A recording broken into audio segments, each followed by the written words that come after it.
Today we will like to discuss about outcomes of democracy. We all know about the democratic system. Most of the country in the world are in position to adopting to this system, and it is a good ruling system for all persons and the countries. Then another question is, what are the outcomes of democracy? यानी लोकतंत्र के क्या परिणाम हैं, इस पर हम लोगों को थोड़ी सी चर्चा करनी चाहिए। तो सबसे पहले कि लोकतंत्र शासन प्रणाली एक ऐसी शासन प्रणाली है जिसमें यदि छोटी मोटी त्रुटि है उसको हम नजरअंदाज कर दें तो गुण ही गुण है। इसमें लोगों को अधिक से अधिक व्यक्तियों की उन्मुक्ति और आजादी आदि की बात होती है। रिडक्शन ऑफ इनइक्वालिटी एक जो मेन पॉइंट्स है इनइक्वालिटी। हम जानते हैं कि विश्व में धन एवं आय का जो खाई है, एक तरफ अट्टालिका है तो दूसरी तरफ खाई है, यानी बहुत बड़ा अंतर है। इस अंतर को दूर करने में ये सक्षम साबित हो रहा है, यानी गरीबी और असमानता को दूर करने में बहुत हद तक यह लोकतंत्रीय शासन प्रणाली साबित हुई है। यानी जो लोकतंत्र का जो परिणाम है, जो रिजल्ट है, वह है कि गरीबी में और असमानता में बहुत अधिक कमी आई है। हालांकि यह मैं नहीं कहता हूं कि पूरी समान हो गया है, किंतु पहले की अपेक्षा जब अन्य प्रकार का शासन तंत्र था और आज में बहुत बड़ा अंतर आया है और बहुत इसमें कमी की गई। हालांकि आज भी बहुत अंतर है, इसको पूरा करने की आवश्यकता है, एक समान करने की आवश्यकता है, किंतु इसका रिजल्ट सकारात्मक है, पॉजिटिव है, इसको हम लोग नजरअंदाज नहीं कर सकते। यानी कि असमान जो वितरण है, असमानता जो है धन एवं आय की, और गरीबी जो बहुत व्याप्त है, तो इस गरीबी में भी कमी आई है। एक समय था जब 60, 70, 75% गरीबी थी, भुखमरी थी, आज घट कर करके बहुत कम आ गया। भारत में भी अब लगभग 25% के आसपास ही गरीबी शेष रह गई है। All those people who are not able to fulfil to the minimum requirements, तो only 25% nowadays there are in this country.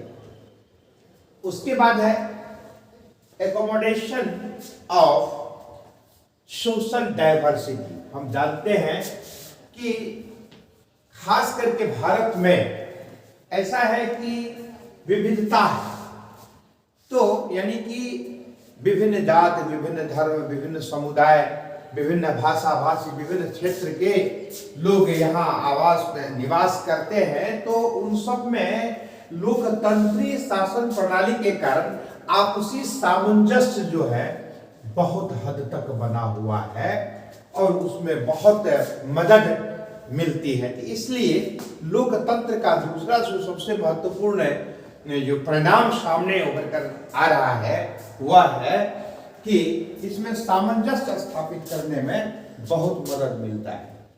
इसके बाद है कि dignity of freedom of the citizens.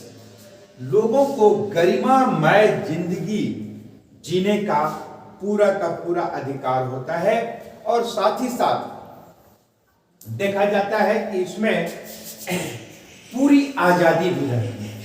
हाँ, लोकतांत्रिक शासन प्रणाली में कोई किसी का गुलाम नहीं होता है और न ही वंश परंपरा की बात रहती है, बल्कि स्वाभिमान पूर्वक जीने का, गरिमामयी जिंदगी जीने का हक हर किसी नागरिक को मिलता है। तो यह भी बहुत बड़ा एक प्लस पॉइंट है डेमोक्रेटिक सिस्टम के लिए, लोकतंत्री शासन प्रणाली के लिए बहुत अच्छा यह उदाहरण है जो अनुकरणीय है, प्रशंसनीय है। इसके बाद है इकोनॉमिक ग्रोथ एंड डेवलपमेंट। इसमें देखा जाता है कि लोकतंत्री शासन प्रणाली में आर्थिक विकास में भी काफी आर्थिक वृद्धि और विकास का जो दर है वह भी समग्रता में है।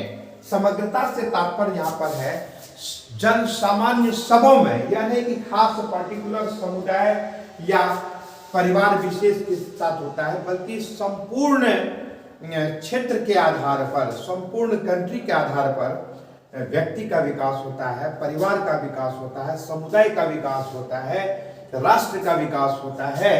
तो इसमें आर्थिक वृद्धि के साथ साथ विकास का भी अवसर अधिक मिलता है। तो इसीलिए लोकतंत्रीय शासन प्रणाली का यह भी एक बहुत महत्वपूर्ण रिजल्ट के रूप में माना जाता है। फिर इसमें क्या है कि जो निर्णय लिए जाते हैं, किसी भी प्रकार का विवादित निर्णय, तो उसमें बहुत हद तक जो उस समस्या के समाधान में, निराकरण करने में बहुत लाभ मिलता है।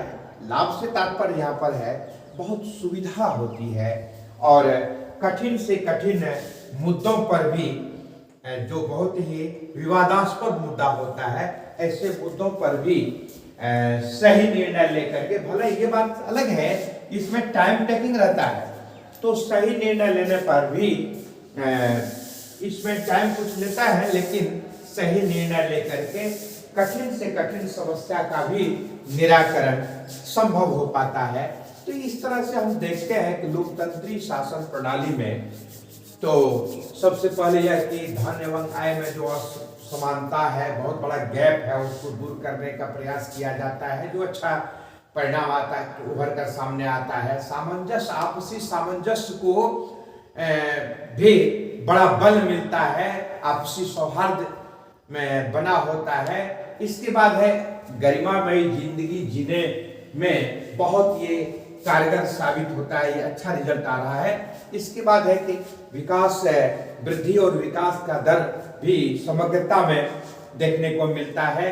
विभिन्न विवादों पर इस प्रकार से बड़े ही सहायता पूर्वक निर्णय लेने में सुविधा मिलती है। तो इस तरह से देखा जाता है कि लोकतंत्र का परिणाम सकारात्मक होता है, और इसका दूरगामी प्रभाव भी बहुत अच्छा पड़ता है, जिसके आधार पर हम सहज ही आसानी से कह सकते हैं कि लोकतंत्री शासन प्रणाली में जो रिजल्ट अंततः सामने आता है वह बहुत ही पॉजिटिव रहता है, और देश की अर्थव्यवस्था पर इसका बहुत ही अनुकूल प्रभाव पड़ता है, और इस प्रकार के शासन तंत्र को बहुत आगे बढ़ाने की और सक्रिय करने की, प्रभावी करने की आवश्यकता है। तो आज की कक्षा में इतना ही, धन्यवाद।